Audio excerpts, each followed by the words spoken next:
Welcome back, everybody.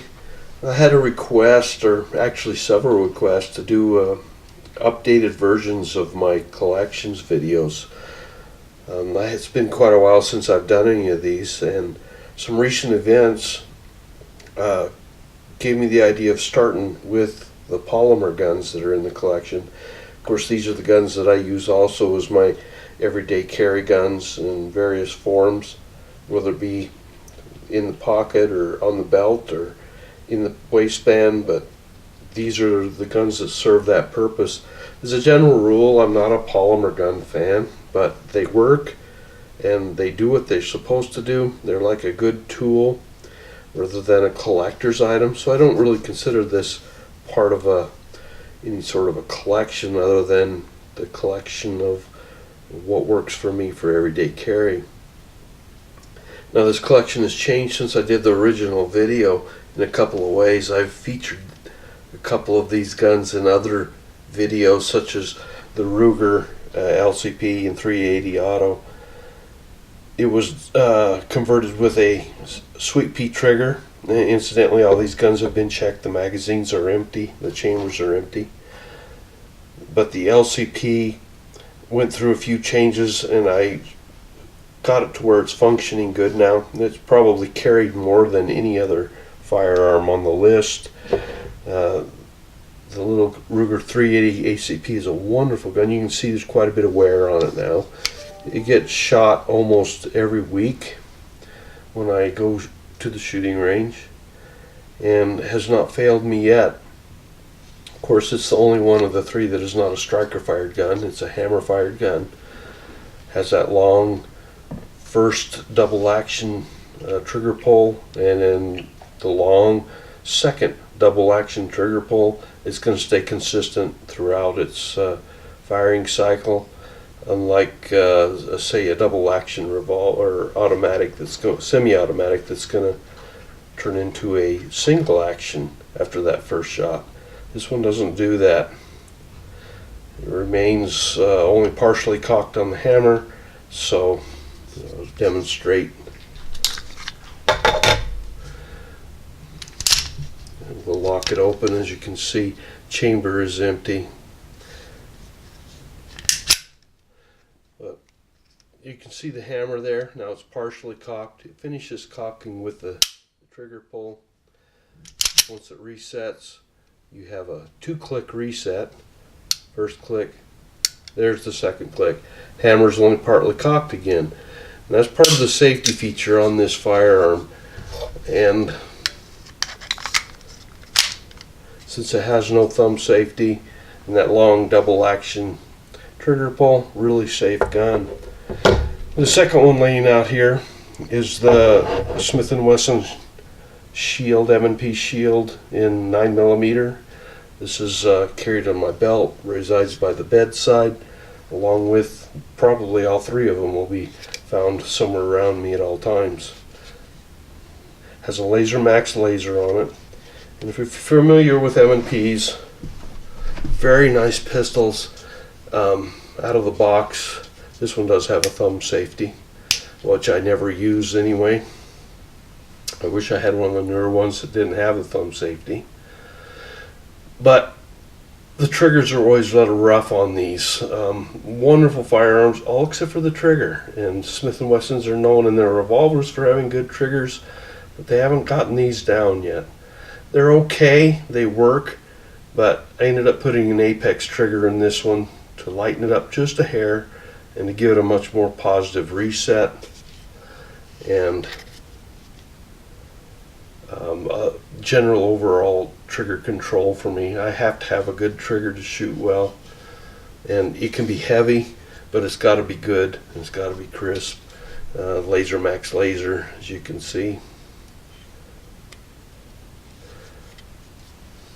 And then the third one. The third one's a little more relevant to the topic I want to cover today, and that's this M&P. It's a Smith & Wesson M&P full-size 4.5-inch barrel in 45 Auto. I have not even fired this gun yet. It's that new. In fact, I just pulled it out of the box yesterday. The reason I have this gun is I sold my Springfield Armory XD45, and that gun I'd had it 7 years, and it was starting to show some wear. Probably I don't know how many thousands of rounds had been through that firearm. But it had a couple of things I did not like. One, it sported a thumb safety, much like the Shield does. And I don't necessarily think that thumb safeties are necessary on these polymer firearms. The second thing it had was the rear rails on it were polymer, part of the polymer frame. And that's where I started to actually see some wear on the gun, and the slide had become so loose that when I'd pull the trigger, it would visibly move upwards, changing the sight picture. Not that big a deal in fast fire mode, but in slow fire mode, when I was just doing slow fire target practice, you pull the trigger slowly, your sight picture would change, and you were constantly adjusting the sight picture as the rear of the slide raised.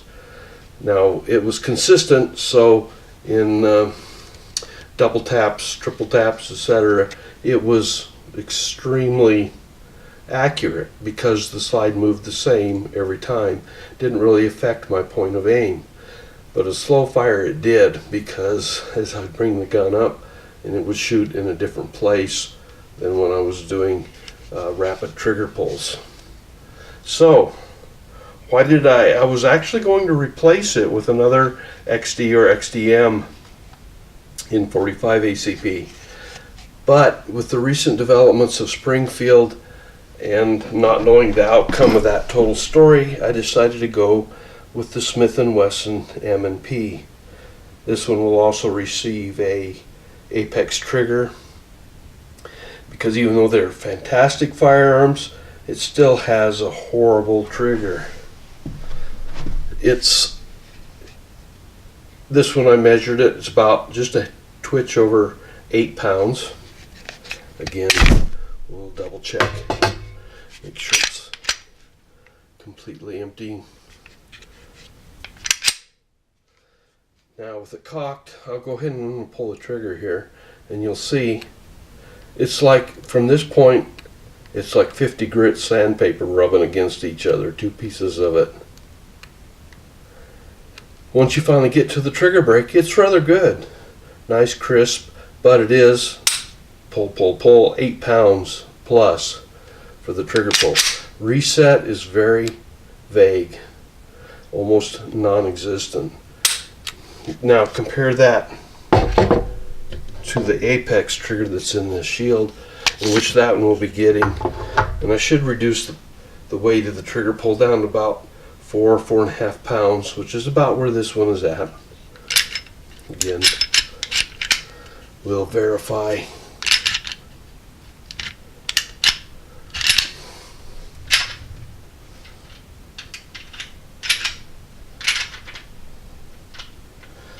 Sorry about that. We'll verify that it's empty. I was out reaching around the camera trying to get the slide to lock open, having a little trouble there. But the trigger pull, again, happens much earlier in it with Apex trigger.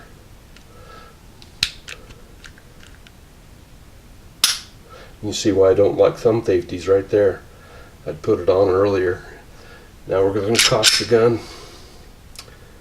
And the reset, very audible, very distinct, very short, and a nice crisp trigger.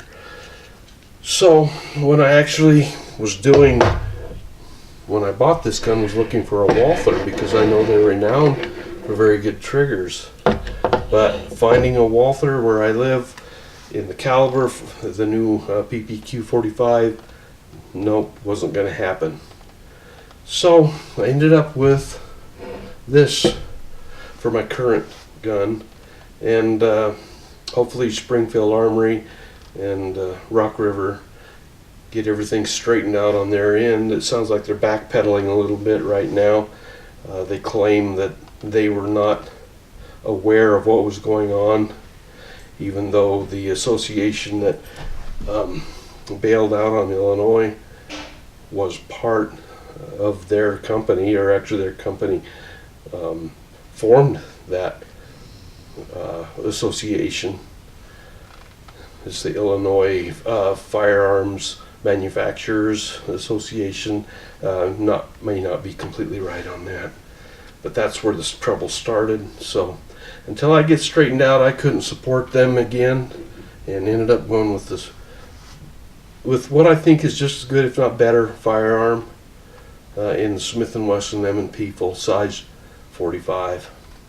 So we'll continue on this collection. They're going to get quite a bit bigger when we go to revolvers and some of the military surplus firearms, but this is my rather modest collection of striker fired and otherwise fired, as in the case of the Ruger, polymer firearms. So we'll see you next time. Thanks.